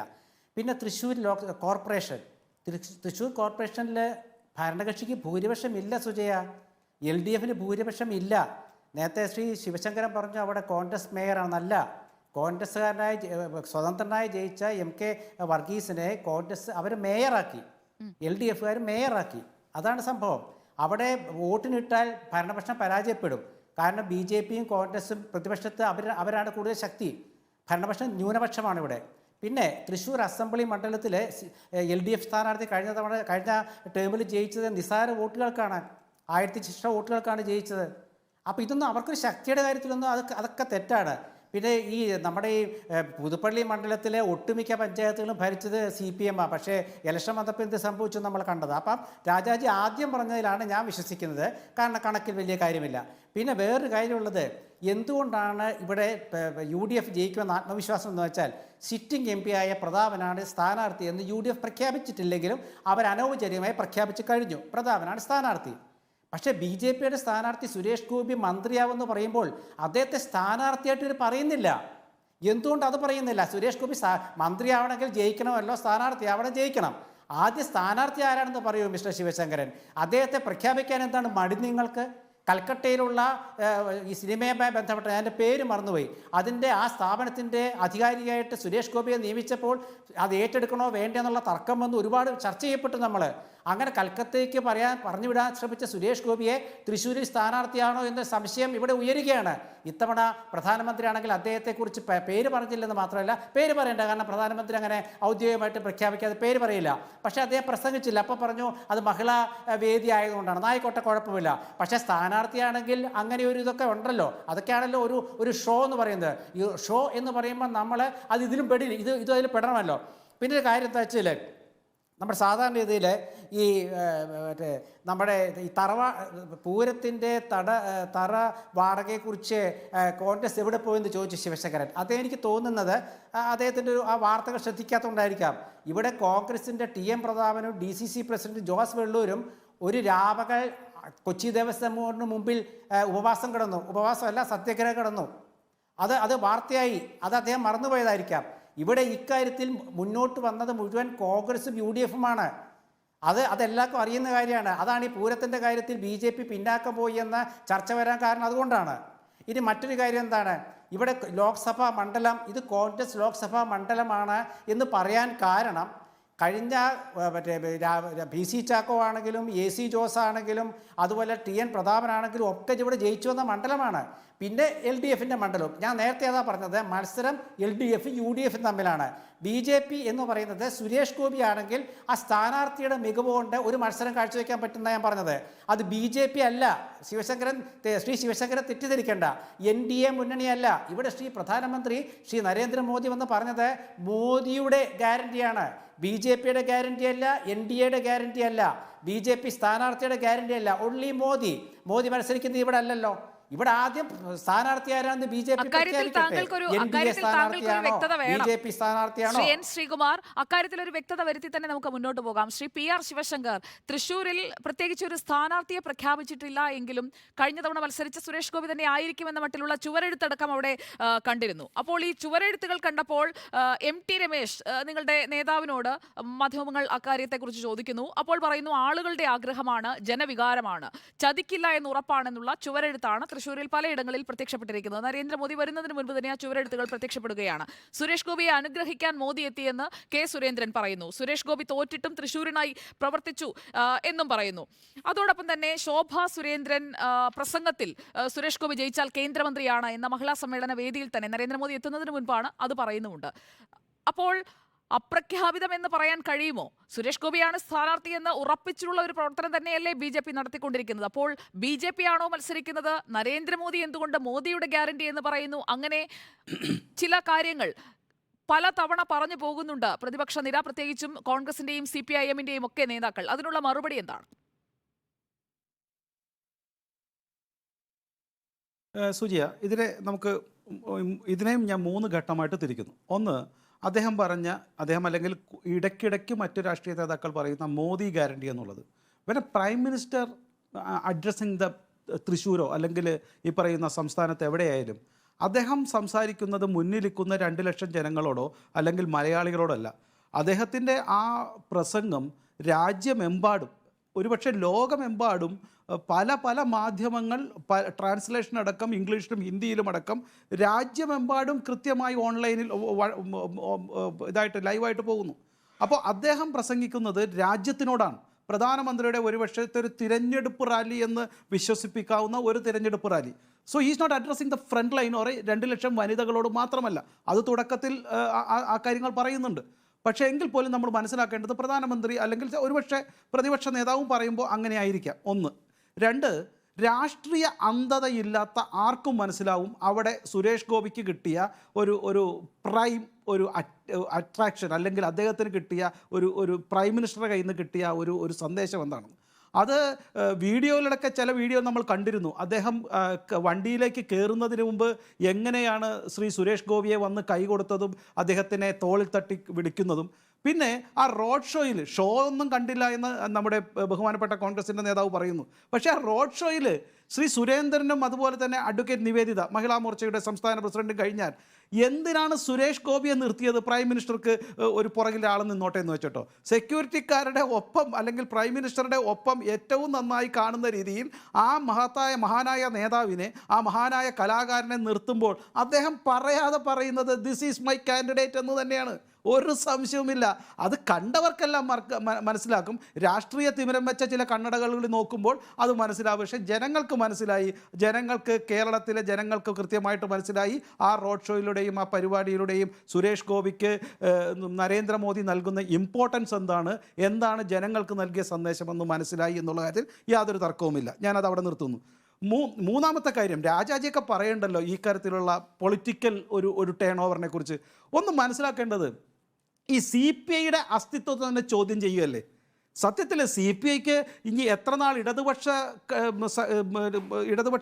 പാർട്ടിയിൽ, ഇടതുപക്ഷ സംഘടനയിൽ ഇരിക്കുവാൻ ഭാഗ്യമുണ്ടാവുമെന്ന് എനിക്കറിയില്ല. നേരത്തെ ശ്രീകുമാർ സാർ പറഞ്ഞിരുന്നു, കുറച്ച് നാൾ മുമ്പ് കോൺഗ്രസ് ആയിരുന്നു, ഇനിയിപ്പോൾ വീണ്ടും കോൺഗ്രസ് ആവാൻ നടക്കുകയാണ്. മുസ്ലിം ലീഗ് LDFിലേക്ക് വന്നു കഴിഞ്ഞാൽ CPIയുടെ ഗതി പുറത്താണ്, അല്ലെങ്കിൽ കോൺഗ്രസിൻ്റെ ഭാഗത്താണ്. അത് അവിടെ അങ്ങനെ സാധനം. അതുകൊണ്ട് എത്ര CPMകാർ CPIക്ക് വോട്ട് ചെയ്യുന്നുള്ളത് തൃശ്ശൂർ കണ്ടറിയാം. ഒരു കാര്യം കൂടി മനസ്സിലാക്കേണ്ടത്, ഈ CPIക്ക് തന്നെ ശക്തമായി ഈ കോൺഗ്രസ് സ്ഥാനാർത്ഥികൾക്കെതിരെ പറയാൻ പറ്റില്ല. ശ്രീ PR ശിവശങ്കർ CPIയെ എഴുതി തള്ളിയതാണ്. ശ്രീ PR ശിവശങ്കർ CPIയെ എഴുതി തള്ളിയതാണ് കഴിഞ്ഞ തവണ 3ാം സ്ഥാനത്ത് പോയി നാണം കെട്ട് നിൽക്കേണ്ടി വന്ന അവസ്ഥ തൃശ്ശൂരിൽ ഉണ്ടാക്കിയത്. അത് ഇനിയെങ്കിലും തിരിച്ചറിയുമല്ലോ. CPIക്ക് തൃശ്ശൂർ മണ്ഡലത്തിൽ നല്ല ശക്തിയുണ്ട്. അത് ആദ്യം മനസ്സിലാക്കണം. അത് മനസ്സിലാക്കാതെ CPIക്ക് ശക്തിയില്ല, CPIക്ക് CPIM വോട്ട് ചെയ്യില്ല എന്നൊക്കെ പറഞ്ഞിരുന്നിട്ട് കഴിഞ്ഞ തവണ എന്താണ് സംഭവിച്ചത്? 1.25 ലക്ഷത്തിന്റെ വോട്ട് വ്യത്യാസമുണ്ട്. അല്ല, അപ്പോഴും 28% കയറ്റിക്കൊണ്ടുവന്നു. അത് നിങ്ങൾ മനസ്സിലാക്കണം. 11% 28% എത്തി. ഞാൻ അത് ഒരു കാര്യം പറയാം. ഇന്നത്തെ സ്ഥിതി നോക്കൂ. ഈ വണ്ടിപ്പെരിയാറിൽ ഇരയുടെ അച്ഛനെ, അപ്പൂപ്പനെയൊക്കെ കുത്തിയത് ഇരയുടെ പാർട്ടി CPI ആണ്. ഇരയുടെ ആ കുടുംബം CPIയുടെ കുടുംബമാണ്. ആ കുടുംബത്തെയാണ് CPM കുത്തുന്നത്. അതായത് CPIക്കാരെന്ന് വെച്ച് കഴിഞ്ഞാൽ കോൺഗ്രസിനെയും അതുപോലെ തന്നെ BJPക്കാരെയും കുത്തുകയും ഡിവൈഎഫ്ഐക്കാരനായിരിക്കും കുത്തിയത്. CPM ആണ്, ഒരു പാർട്ടിയാണ് കുത്തുന്നത്. ഒരു ക്രിമിനൽ അല്ലേ? BJPക്കാരനാണ് കുത്തിയത്. അല്ല, ഒരു ക്രിമിനലാണ് കുത്തിയത്. എങ്ങനെയാണ് രക്ഷപ്പെടുന്നത്? അല്ല, പാർട്ടി കുത്തിയെന്ന് പറയാനായിട്ട് ക്രിമിനലാണ്. പക്ഷെ അദ്ദേഹത്തിന് രാഷ്ട്രീയമുണ്ടെന്നേ ഉള്ളൂ. പാർട്ടി അയാളെ രക്ഷിച്ചത് പാർട്ടി ആരാണ്? BJP ആണോ? കോൺഗ്രസ് ആണോ? അല്ലല്ലോ. കോടതിയാണ്, പാർട്ടിയല്ല. ഞാൻ മനസ്സിലാക്കുന്നത് കോടതി എന്നാണ്. അത് പോലീസ് കൊടുത്തൊരു നയവും കൂടി ഉണ്ടല്ലോ. പോലീസ് എങ്ങനെയാണ് അത് കൊടുത്തതെന്നും അല്ല, അതിന് വണ്ടിപ്പെരിയാറിലെ കേസ് എങ്ങനെയാണ് നടത്തിയെന്ന് നമ്മൾ രണ്ടുപേരല്ല പറയണ്ടേ. അവരുടെ അച്ഛനും അമ്മയ്ക്കും അഭിപ്രായം ഉണ്ടല്ലോ. ആ കേസ് എങ്ങനെ നടത്തിയതും ആ കേസ് എങ്ങനെ രക്ഷപ്പെടുത്തിയെന്നും അവരുടെ ഇരയുടെ അച്ഛനും അമ്മയും പറഞ്ഞ കഥയുണ്ടല്ലോ. അതുമാത്രം കേട്ടാൽ മതി. എന്നെയും സുജയും ആ കാര്യം നമ്മൾ എന്തിനാ പറയുന്നത്? അവർക്ക് അഭിപ്രായമുണ്ട്, കൃത്യമായിട്ട് അവരുടെ അഭിപ്രായം പറയുകയും ചെയ്തു. അതുകൊണ്ടാണല്ലോ അവർ ഹൈക്കോടതിയിലേക്ക് വീണ്ടും പോയത്. ഹൈക്കോടതിയിൽ എന്താണ് കേസ് കൊടുത്തതെന്ന് ശ്രീ PR ശിവശങ്കർ ഒരു കാര്യം വ്യക്തമാക്കി പറഞ്ഞു പോകാം. വണ്ടിപ്പെരിയാറിൽ ആ 6 വയസ്സുകാരിയുടെ കുടുംബത്തിന് നീതി കിട്ടിയില്ല എന്നത് തന്നെയാണ് എൻ്റെ ഉറച്ച അഭിപ്രായം. പക്ഷേ ഇവിടെ അർജുന്റെ ബന്ധു അത് കുത്തി പരിക്കേൽപ്പിക്കുന്നു. അതേക്കുറിച്ച് പറയുമ്പോൾ CPM കുത്തി എന്ന് പെട്ടെന്നൊരു പാർട്ടിയുടെ തലയിലേക്ക് ഇടുകയാണ്. അങ്ങനെ ഒരു ആർഗ്യുമെന്റ് ഇതുവരെ വന്നിട്ടില്ലല്ലോ. വന്നിട്ടുണ്ടോ ശ്രീ N ശ്രീകുമാർ? നിങ്ങൾ നാളെ താങ്കളുടെ റിപ്പോർട്ടർ ചാനലിന്റെ താഴെ തന്നെ എഴുതി കാണിക്കുന്നുണ്ട്. അല്ല, റിപ്പോർട്ടർ ചാനലിന്റെ താഴെ തന്നെ എഴുതി കാണിക്കുന്നുണ്ട്. പിന്തുണയും CPM എന്ന് നേരിട്ട് പറയുന്ന വ്യത്യാസമുണ്ട് ശ്രീ PR ശിവശങ്കർ. അങ്ങേപോലെ ഒരു മുതിർന്ന രാഷ്ട്രീയ നേതാവിന് അത് അറിയാത്തതാണോ? ഞാനത് പറഞ്ഞു. എന്നാ പിന്തുണ ഞാൻ പിൻവലിച്ചു. പിന്തുണയൊക്കെ എപ്പോഴാണ് പാർട്ടി മെമ്പർഷിപ്പ് ആണോ എന്നും ഒരു സുപ്രഭാതി പുറത്തേക്ക്. അല്ല, ഒറ്റ കാര്യമുണ്ട്. അത്ര പറഞ്ഞ സ്ഥിതിക്ക് പറയാം. ഏതായാലും ഹത്രാസിലും കത്തുവയിലും വെഴുകുതിരി കത്തിച്ച സഹോദരൻ സ്നേഹിച്ച ആരെയും ഇപ്പൊ പെഴുകുതിരി കത്തിക്കാൻ കാണുന്നില്ല എന്നുകൂടി പറഞ്ഞുകൊണ്ട് ഞാൻ രാഷ്ട്രീയമായി മറ്റു കാര്യം നിർത്തുന്നു. എന്നിട്ട് ഇപ്പോൾ എങ്ങനെയാണ് CPI അല്ലെങ്കിൽ CPM അല്ലെങ്കിൽ ഇടതുപക്ഷ കക്ഷികൾ കോൺഗ്രസിനെ എതിർക്കുന്നത്? ദ വോയിസ് ഓഫ് ഇന്ത്യ എന്ന് പറഞ്ഞുകൊണ്ട് പിണറായി വിജയന്റെ ഫോട്ടോ വെച്ചല്ലേ അവർ ഓൾ ഇന്ത്യ തലത്തിൽ പരസ്യം ചെയ്തേ കഴിഞ്ഞ സെപ്റ്റംബർ മാസം. ഇവിടെ വന്നിട്ട് തിരിച്ചു ആലോചിച്ച് നോക്കൂ, ഈ ശ്രീകുമാർ സാറിൻ്റെ ഏറ്റവും വലിയ നേതാവ് ഇവിടെ ഉത്സവം നടത്താൻ വേണ്ടിയിട്ട് ഒരു വനിതാ സമ്മേളനത്തിന് വന്നിട്ട് പിണറായി വിജയൻ എന്നോ അല്ലെങ്കിൽ PV എന്നോ അല്ലെങ്കിൽ സ്വർണ്ണക്കടത്തെന്നോ അല്ലെങ്കിൽ ഈ സംസ്ഥാനത്തെ ഇടതുപക്ഷ ഭരണം തെറ്റാണെന്ന് ഒരു വാക്കെങ്കിലും പറഞ്ഞു അദ്ദേഹം? ഈ ഉത്സവിലെ പ്രസംഗം ഞാൻ മുഴുവൻ കുത്തിയിരുന്ന് കേട്ടു നോക്കി, ഒരക്ഷരം പിണറായി വിജയൻ നേരെ പറഞ്ഞിട്ടില്ല. അപ്പോൾ ഇവരൊരൊറ്റ കക്ഷിയാണ്, ഇവർക്ക് അന്യനെ ആക്രമിക്കാൻ പറ്റില്ല. ഇപ്പോൾ തൃശ്ശൂർ സോണിയാഗാന്ധി വരുന്നു, രാഹുൽ ഗാന്ധി വരുന്നു, CPIക്കെതിരെ വല്ലതും പറയുമോ? നരേന്ദ്രമോദിക്കെതിരെയും സുരേഷ് ഗോപിക്കെതിരെയും പറയും. ഇവിടെ വന്നു കഴിഞ്ഞാൽ യെച്ചൂരി വന്നാൽ പിണറായി വിജയൻ വന്നാൽ എന്ത് പറയും? അവർക്ക് കേന്ദ്രത്തിലെ രാഹുൽ ഗാന്ധിയെക്കുറിച്ചോ അതല്ലെങ്കിൽ അവിടുത്തെ ഭരണ നേട്ടത്തെക്കുറിച്ചോ വല്ലതും പറയാൻ പറ്റുമോ? അപ്പോൾ ഇവർക്കൊരു അസ്തിത്വം ഇല്ലാതായിരിക്കുന്നു. രാഷ്ട്രീയമായി എതിർക്കുവാൻ ഇവർക്ക് പല്ലും നഖവും വെച്ച് എതിർക്കുവാൻ ഇവർക്ക് യഥാർത്ഥത്തിൽ പറ്റില്ല. പക്ഷേ ഇവിടെ ജനങ്ങളെ പറ്റിക്കുവാൻ വേണ്ടിയിട്ട് ഒരു തട്ടിക്കൂട്ട് മുന്നണിയും അതിന് ഇവിടെ നിന്ന് ജയിച്ചാൽ രണ്ടുപേരും പോയിട്ട് ഞങ്ങൾ ഏതെങ്കിലും പ്രതിപക്ഷത്തിരിക്കുവാൻ ഏതെങ്കിലും പ്രതിപക്ഷ നേതാവിനെ ഭാഗ്യമുണ്ടെങ്കിൽ തിരഞ്ഞെടുക്കുവാൻ ഒരുമിച്ച് കൂടുകയും ചെയ്യാം എന്നുള്ള ഒരു അവിയൽ പരുവമല്ലേ? അപ്പൊ രാഷ്ട്രീയമായി മുന്നോട്ട് വയ്ക്കുവാൻ ആശയമില്ലാതെ ഒരുമിച്ച് നിൽക്കുവാനുള്ള അസ്തിത്വമില്ലാതെ അതേ മുന്നണി തന്നെയാണ്. എന്തുകൊണ്ടാണ് മോദിയുടെ ഗ്യാരണ്ടി എന്ന് മാത്രം നിങ്ങൾ പറയുന്നത്? കേരളത്തിലെ BJPക്ക് ഉയർത്തിക്കാട്ടാൻ തനതായ ഒരു മുദ്രാവാക്യം ഇല്ലേ എന്ന ചോദ്യം മറുഭാഗത്ത് നിന്ന് ഉയരുന്നുണ്ട്. ശ്രീ രാജാജി മാത്യു തോമസ്, നടപ്പാക്കിയ കാര്യങ്ങൾ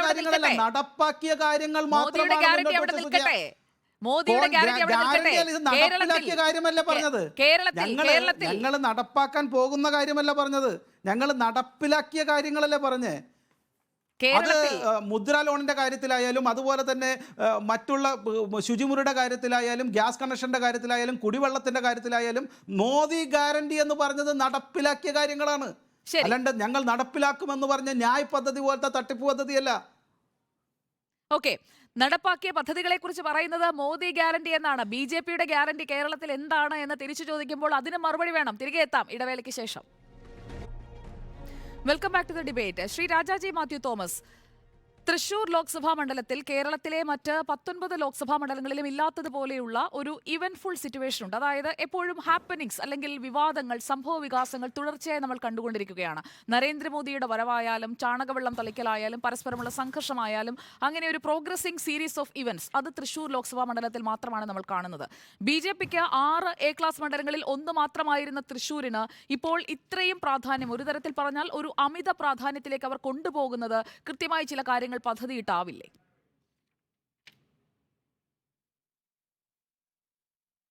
അവർക്ക് അവരുടേതായിട്ടുള്ള പദ്ധതികൾ ഉണ്ടാവും, അതിൽ തർക്കമില്ല. ആ പദ്ധതികളിൽ അവർക്ക് വിശ്വാസം ഉണ്ടാവും. പക്ഷേ ഞാൻ അതിലേക്ക് കടക്കുന്നതിന് മുമ്പ് ഒരു കാര്യം സൂചിപ്പിക്കാം. ഞാൻ ഇവിടെ ചില കാര്യങ്ങൾ പറഞ്ഞിരുന്നു. അത് പ്രധാനമായിട്ടും അതുകൊണ്ട് ഞാൻ ഉദ്ദേശിച്ചത് ഇടതുപക്ഷ ജനാധിപത്യ മുന്നണിക്കും കമ്മ്യൂണിസ്റ്റ് പാർട്ടിക്കും തൃശ്ശൂർ പാർലമെൻറ്റ് നിയോജക മണ്ഡലത്തിലുള്ള ബഹുജന അടിത്തറയെക്കുറിച്ചും അതുപോലെ തന്നെ ജനസ്വാധീനത്തെക്കുറിച്ചും സൂചിപ്പിക്കാൻ വേണ്ടിയിട്ട് മാത്രമാണ്. അത് ഞങ്ങളുടെ ഉറച്ച ബഹുജന പിന്തുണയാണ്, അടിയുറച്ച ബഹുജന സ്വാധീനമാണ്. ഇനി നമുക്ക് അടുത്ത വിഷയത്തിലേക്ക് വരാം. എന്തുകൊണ്ടാണ് നരേന്ദ്രമോദി ഇവിടേക്ക് വരുന്നത്? നരേന്ദ്രമോദിയുടെ കണക്കുകൂട്ടൽ ഈ തെരഞ്ഞെടുപ്പിൽ സുരേഷ് ഗോപിയെ പോലെ ഒരാളെ നിർത്തിയാൽ ഒരു ചലച്ചിത്ര നടൻ അല്ലെങ്കിൽ ഒരു മന്ത്രി പദമൊക്കെ വാഗ്ദാനം ചെയ്ത് അതിൻ്റെ ഇതിൽ വോട്ട് നേടാമെന്നാണ് കരുതുന്നത്. പക്ഷെ നമ്മൾ മനസ്സിലാക്കേണ്ട ഒരു കാര്യമുണ്ട്. ഇവിടെ നേരത്തെ ഉന്നയിക്കപ്പെട്ടൊരു ചോദ്യമാണ്, എന്തുകൊണ്ടാണ് സുരേഷ് ഗോപിയെ അവിടെ സ്ഥാനാർത്ഥിയായി നരേന്ദ്രമോദി അവതരിപ്പിക്കാതിരുന്നത്? അദ്ദേഹം 2024 നടക്കാൻ പോകുന്ന പൊതു തെരഞ്ഞെടുപ്പിൻ്റെ ആദ്യത്തെ പൊതു റാലിയിലാണ് അദ്ദേഹം പങ്കെടുത്തത്. അത്തരമൊരു റാലിയിൽ പങ്കെടുക്കുമ്പോൾ അത് കൃത്യമായിട്ടുള്ള ലക്ഷ്യത്തോടു കൂടിയിട്ടാണ്. അവിടെ അദ്ദേഹം തൻ്റെ സ്ഥാനാർത്ഥിയാകാൻ പോകുന്ന, ഞാൻ പറയുന്നു തൻ്റെ സ്ഥാനാർത്ഥിയെന്ന്, അത് BJPയുടെ സ്ഥാനാർത്ഥിയല്ല, തൻ്റെ സ്ഥാനാർത്ഥിയാകാൻ പോകുന്ന സുരേഷ് ഗോപിയെക്കുറിച്ച് പറഞ്ഞില്ല എന്ന് പറയുന്നത് ഒരു സൂചനയാണ്.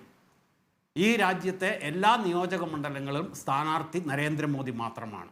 നരേന്ദ്രമോദിക്ക് മറ്റാരും പ്രശ്നമല്ല. നരേന്ദ്രമോദി പ്രതിനിധാനം ചെയ്യുന്ന സ്വച്ഛാധിപത്യ പ്രവണത അല്ലെങ്കിൽ ഫാസിസ്റ്റ് പ്രവണതയുടെ പ്രകടനമാണ് അവിടെ നടന്നത്. അതാണ് നമ്മൾ ചർച്ച ചെയ്യേണ്ടതായിട്ടുള്ള രാഷ്ട്രീയം. അവിടെ അദ്ദേഹം ആവർത്തിച്ചുറപ്പിച്ച കാര്യങ്ങളൊന്നും തന്നെ യാഥാർത്ഥ്യത്തിൽ നിന്ന് വളരെ ഭിന്നമായിട്ടുള്ളൊരു കാര്യമാണ്. ഇവിടെ ശ്രീ ശിവശങ്കരൻ സൂചിപ്പിച്ചു ശൗചാലയങ്ങൾ പണിതതിനെക്കുറിച്ച്. ഞാൻ ശിവശങ്കരനോട് ഒരു അഭ്യർത്ഥന നടത്തുകയാണ്. അദ്ദേഹം വിമാനത്തിൽ യാത്ര ചെയ്യുന്നതിന് പകരം തീവണ്ടിയിലൊന്ന് യാത്ര ചെയ്തിട്ട് ഡൽഹി വരെ. നിങ്ങൾക്ക് കാണാൻ കഴിയും കേരളം കഴിഞ്ഞാൽ വടക്കേ ഇന്ത്യയിലേക്ക് പ്രവേശിക്കുമ്പോൾ ഇപ്പോഴും പഴയ പ്ലാസ്റ്റിക് കുപ്പികളിൽ വെള്ളവുമായിട്ട് സ്ത്രീകൾ തീവണ്ടി പാതയുടെ 2 ഭാഗത്തും കാത്തു നിൽക്കുന്നത് നിങ്ങൾക്ക് കാണാൻ കഴിയും. ശൗചാലയം പണിതുകൊണ്ട് മാത്രം കാര്യമില്ല, ശൗചാലയത്തിൽ വെള്ളം എത്തണം, ശൗചാലയങ്ങളിൽ വെള്ളം എത്തുന്നില്ല, പണിത ശൗചാലയങ്ങളൊക്കെ പ്രവർത്തനരഹിതമായിട്ട് കിടക്കുന്നു എന്നുള്ളതാണ് പ്രശ്നം. എന്ന് മാത്രമല്ല, കർഷകരെ കുറിച്ച് പറഞ്ഞു. കർഷകർ ഏറ്റവും അധികം ബുദ്ധിമുട്ട് സഹിക്കുന്ന, അവരുടെ ജീവിതം ദുർവഹമായിട്ടുള്ള ഏത് സാഹചര്യമാണ് ഇതിനു മുമ്പുണ്ടായിട്ടുള്ളത്? കർഷകർ ഒരു ഗവൺമെൻറ്റിനോട് ഒരു പോരാട്ടത്തിന് തയ്യാറായി വന്നിട്ടുള്ള ഏത് കാലഘട്ടമാണ് ഇന്ത്യയിൽ ഉണ്ടായിട്ടുള്ളത്? സ്ത്രീകൾ ഇത്രയധികം അപഹസിക്കപ്പെട്ട, സ്ത്രീകൾ തെരുവുകളിൽ വലിച്ചിഴക്കപ്പെട്ട, നഗ്നരാക്കപ്പെട്ട, കൂട്ടബലാത്സംഗത്തിന് ഇരയാക്കപ്പെട്ട ഏത് കാലഘട്ടമാണ് ഉണ്ടായത്? നമ്മുടെ നാട്ടിലെ ന്യൂനപക്ഷങ്ങളെക്കുറിച്ച് ഇവർ സംസാരിക്കുന്നു. ന്യൂനപക്ഷങ്ങളിലെ ക്രിസ്ത്യാനികളെക്കുറിച്ചാണ് സംസാരിക്കുന്നത്. മണിപ്പൂരിൽ മാത്രം അവിടെ കൊല്ലപ്പെട്ട മനുഷ്യരെക്കാൾ കൂടുതൽ ക്രിസ്ത്യാനികളുടെ ആരാധനാലയങ്ങൾ തകർക്കപ്പെട്ടു എന്നാണ് എല്ലാ ദേശീയ മാധ്യമങ്ങളും പുറത്തു കൊണ്ടുവരുന്ന വാർത്ത. 200-ൽ പരം ആൾക്കാരാണ് മരിച്ചത്. 250-ൽ പരം ക്രിസ്ത്യൻ ദേവാലയങ്ങൾ തകർക്കപ്പെട്ടു. ഈ 1-ാം തീയതി അവിടെ മുസ്ലിങ്ങൾക്ക് നേരെ ആക്രമണം ഉണ്ടായി. എല്ലാ മതന്യൂനപക്ഷങ്ങൾക്കും എതിരായിട്ടുള്ള കൊടിയ അതിക്രമങ്ങളാണ് നരേന്ദ്രമോദിയുടെ സ്വച്ഛാധിപത്യത്തിൽ നടക്കുന്നത്. അതുകൊണ്ടാണ് ഞാൻ പറഞ്ഞത്, സുരേഷ് ഗോപി ഒരു സ്ഥാനാർത്ഥിയല്ല, സ്ഥാനാർത്ഥി നരേന്ദ്രമോദിയാണ്.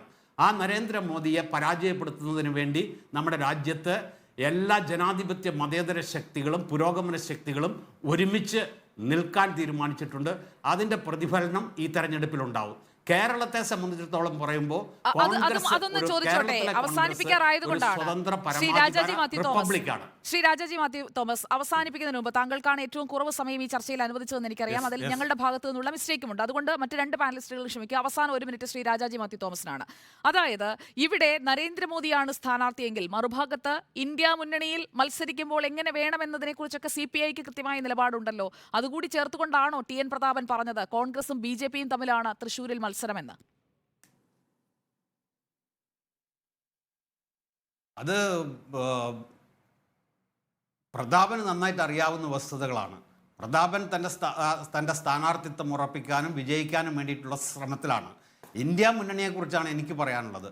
ഇന്ത്യ മുന്നണിയുടെ പ്രവർത്തനം നമ്മുടെ രാജ്യത്ത് ഉടനീളം നടക്കുമ്പോൾ ഇവിടെ കോൺഗ്രസ് ഒരു സ്വതന്ത്ര പരമാധികാര റിപ്പബ്ലിക്കായിട്ട് മാറാനാണ് ശ്രമിക്കുന്നത്. അത് ജനങ്ങൾ തിരിച്ചറിഞ്ഞിട്ടുണ്ട്. തീർച്ചയായിട്ടും അവരെ ഈ തെരഞ്ഞെടുപ്പിൽ പരാജയപ്പെടുത്തും എന്നുള്ളതിന് യാതൊരു തർക്കവുമില്ല. BJP നടത്തുന്ന ഏകാധിപത്യ പ്രവണതയും കേരളത്തിലെ കോൺഗ്രസ് അവലംബിക്കുന്ന അവസരവാദപരമായിട്ടുള്ള നിലപാടുകളും പരാജയപ്പെടുക തന്നെ ചെയ്യും. ഓക്കെ, അവസാനിപ്പിക്കാനായി last comment Shri PR Sivasankar. സമയം കഴിഞ്ഞിട്ടുണ്ട്. Last comment. ഒറ്റലെ NCRB ഡാറ്റ പ്രകാരം ഇന്ത്യയിലെ 2nd largest crime record in Kerala. സ്ത്രീകൾക്കെതിരെയാണ് ഏറ്റവും കൂടുതൽ ക്രൈം റേറ്റ് ഉള്ളത്. ഇന്ത്യയിലെ 2ാമത്തെ സ്റ്റേറ്റ് കേരളമാണെന്നും താങ്കൾ അറിയിക്കുന്നു. ഓക്കെ, ഇതിൽ മേലുള്ള തർക്കങ്ങൾ ഒന്നിനെ കുറിച്ച് പറയില്ല, 2നെ കുറിച്ചേ പറയൂ. ശ്രീ PR ശിവശങ്കർ. അല്ല, ഡബിൾ എഞ്ചിൻ ഗവൺമെന്റ് നിലനിൽക്കുന്ന ഉത്തർപ്രദേശിലാണ് ഏറ്റവും അധികം അതിക്രമങ്ങൾ നടക്കുന്നത്. കേരളത്തിലെ അതിക്രമങ്ങളുമായിട്ട് താരതമ്യപ്പെടുത്തിയാൽ ആനയുടെ ആടിന്റെ പൂർണ്ണ സുരക്ഷിതരാണെന്ന് പറഞ്ഞപ്പോൾ അല്ല, അവിടെ ഞങ്ങൾ സമ്മതിക്കും BJPയുടെ സ്റ്റേറ്റ് ഉണ്ടാവും. പക്ഷേ താങ്കളുടെ കേരളം വർഷങ്ങളായി കേരളം എന്ന് പറഞ്ഞപ്പോൾ 2nd ആയി എന്ന് ഞാൻ പറഞ്ഞുള്ളൂ. UP പോലുള്ള വലിയ സംസ്ഥാനത്ത് ഇതുവരെയുള്ള ക്രൈം റേറ്റേക്കാൾ കമ്പാരിറ്റീവ്ലി കുറവാണ്.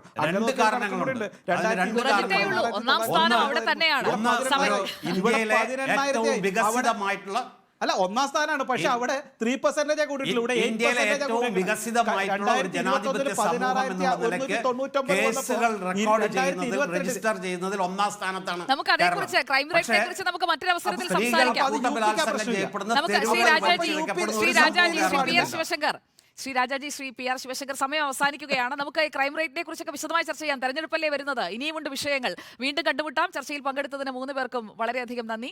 ഡിബേറ്റ് വിത്ത് സുജയ പൂർണ്ണമാവുകയാണ്. ഇനി കാണാം debate with doctor Arun Kumar. നമസ്കാരം.